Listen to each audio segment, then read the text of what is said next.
أعوذ بالله من الشيطان الرجيم. بسم الله الرحمن الرحيم. إن المتقين في مقام أمين في جنات وعيون يلبسون من سندس واستبرق متقابلين ذلك وزوجناهم بحور عين يدعون فيها بكل فاكهة آمنين لا يذوقون فيها الموت إلا الموتة الأولى ووقاهم عذاب الجحيم فضلا من ربك ذلك هو الفوز العظيم فإنما يسرناه بلسانك لعلهم يتذكرون فارتقب إنهم مرتقبون۔ سورہ دخان آیات 51 سے 59، اور یہ سورہ مبارکہ کی آخری آیات ہیں۔ ان سے پہلی آیات میں اہل جہنم کے ساتھ پیش آنے والے حالات بیان کیے گئے۔ اب آگے متقین کا تذکرہ، اہل ایمان کا تذکرہ۔ المتقین، بلا شبہ اللہ سے ڈرنے والے لوگ، فی مقام امین، مقام امن میں ہوں گے، فی جنات، باغوں، وعیون اور چشموں میں ہوں گے۔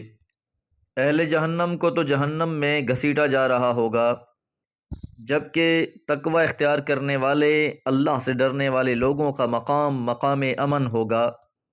یہ بہشتوں میں ہوں گے، چشمے جاری ہوں گے۔ ایک طرف تو جہنم میں کھولتا ہوا پانی، جبکہ جنت میں ہر قسم کے باغات، ہر قسم کے کھانے کو پھل اور پینے کے لیے میٹھے ٹھنڈے چشمے۔ یلبسون، وہ پہنیں گے، من سندس، سندس، و استبرق، اور استبرق، متقابلین، آمنے سامنے بیٹھے ہوں گے۔ تو اہل جنت کا لباس بیان کیا گیا۔ سندس اور استبرق دونوں ہی ریشم کے لیے لفظ استعمال ہوتے ہیں۔ سندس باریک ریشم اور استبرق موٹی دبیز کے لیے استعمال ہوتا ہے۔ تو یہ اہل جنت جنت کا لباس پہنے ایک دوسرے کے سامنے بیٹھے ہوں گے۔ یہ ان کی آپس میں محبت کی دلیل بھی ہے۔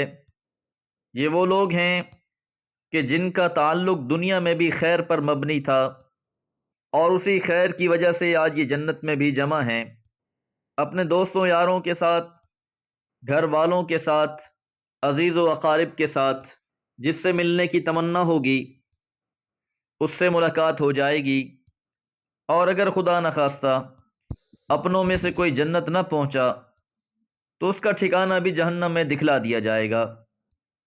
کذالک، اسی طرح، وزوجناہم، ہم انہیں بیاں دیں گے، بحور عین، حور عین سے، غزال چشم حوروں سے۔ تو جو لوگ تقوی اختیار کرنے والے ہیں، اللہ سے ڈرنے والے ہیں، ان کی زوجیت میں خوبصورت موٹی آنکھوں والی حوروں کو دیا جائے گا۔ یدعون فیہا، وہ طلب کریں گے اس جنتوں میں، بکل فاکہۃ، ہر قسم کے میوے، آمنین، نہایت چین کے ساتھ۔ ہر چیز کی فراوانی ہوگی، ہر چیز کی بہتات ہوگی، جس چیز کو دل چاہے گا وہ حاضر ہو جائے گی، کسی چیز کی محرومی نہیں ہوگی، اور نہ ہی کسی چیز کے ختم ہونے کا اندیشہ ہوگا۔ لا یذوقون، وہ نہیں چکھیں گے، فیہا، ان جنتوں میں، الموت، موت کو۔ جنت میں پھر موت نہیں ہے۔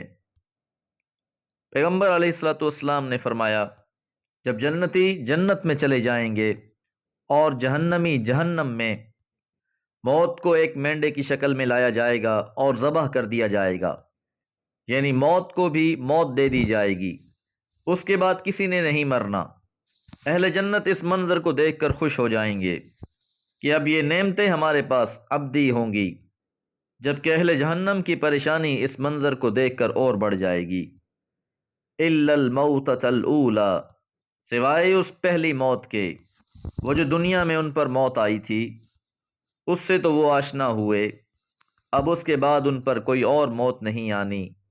ووقاہم، اور محفوظ رکھے گا انہیں، عذاب الجحیم، جہنم کے عذاب سے۔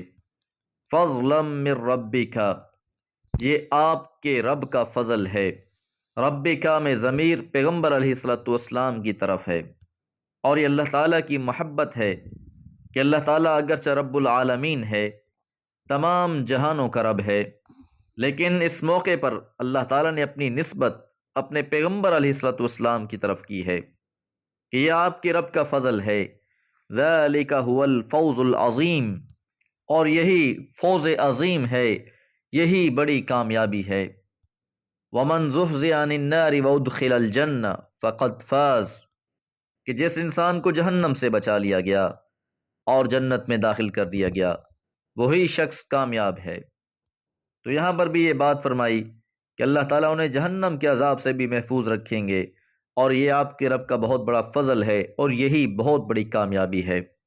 فَإِنَّمَا، یہ حسر کے لیے استعمال ہوتا ہے، پس یقیناً یسرناہ، ہم نے آسان کر دیا ہے اس قرآن مجید کو، بلسانک، آپ کی زبان میں، یعنی عربی زبان میں، لعلہم، تاکہ وہ لوگ یتذکرون، نصیحت حاصل کریں۔ تو یہ اللہ تعالیٰ کا فضل ہے کہ اللہ تعالیٰ نے اس قرآن مجید کو عربی زبان میں نازل فرمایا، اور اللہ تعالیٰ نے نصیحت حاصل کرنے والوں کے لیے اس کو آسان بنا دیا ہے۔ ان پڑھ لوگوں کے سامنے بھی قرآن مجید کی آیات پڑھی جائیں، اس کا ترجمہ بیان کیا جائے، اس کی وضاحت کی جائے، تو کوئی شخص ایسا نہیں ہے جو کہے کہ مجھے سمجھ میں نہیں آتا۔ اللہ تعالیٰ نے اس قرآن مجید کو انسانی بساط کے مطابق ہی نازل فرمایا ہے، اسے انسانوں کے لیے آسان کر دیا ہے۔ وَلَقَدْ يَسَّرْنَا الْقُرْآنَ لِلذِّكْرِ فَهَلْ مِن مُدَّكِّرٍ، اور تحقیق ہم نے قرآن مجید کو نصیحت کے لیے آسان کر دیا ہے، تو کیا تم میں سے کوئی ہے جو نصیحت حاصل کرے؟ اس موضوع کو اللہ تعالیٰ نے قرآن مجید میں مختلف انداز سے بیان کیا ہے۔ اب اس قرآن مجید کے آسان ہونے کے باوجود اس سے کوئی نصیحت حاصل نہیں کرتا، فرتقب، تو پھر آپ انتظار کریں، انہم، بلا شبہ وہ بھی، مرتقبون، انتظار کر رہے ہیں۔ اس میں بھی تنبیہ مضمر ہے منکرین کے لیے کہ جو لوگ اس کتاب سے فائدہ نہیں اٹھائیں گے، اپنی ضد پر اڑے رہیں گے، اس نور ہدایت سے اعراض کریں گے، تو پھر آپ بھی انتظار کیجئے، وہ خود بھی منتظر ہیں، اللہ تعالیٰ فیصلہ فرما دیں گے۔ دعا ہے اللہ تعالیٰ ہمارے پڑھنے اور سننے کو اپنی بارگاہ میں قبول فرمائے، اور جو بھی کوئی لغزش، کمی، کوتاہی مجھ سے سرزد ہوئی، اللہ تعالیٰ اپنی عظیم رحمت کے سبب اسے بخش دے۔ وما علی الا البلاغ۔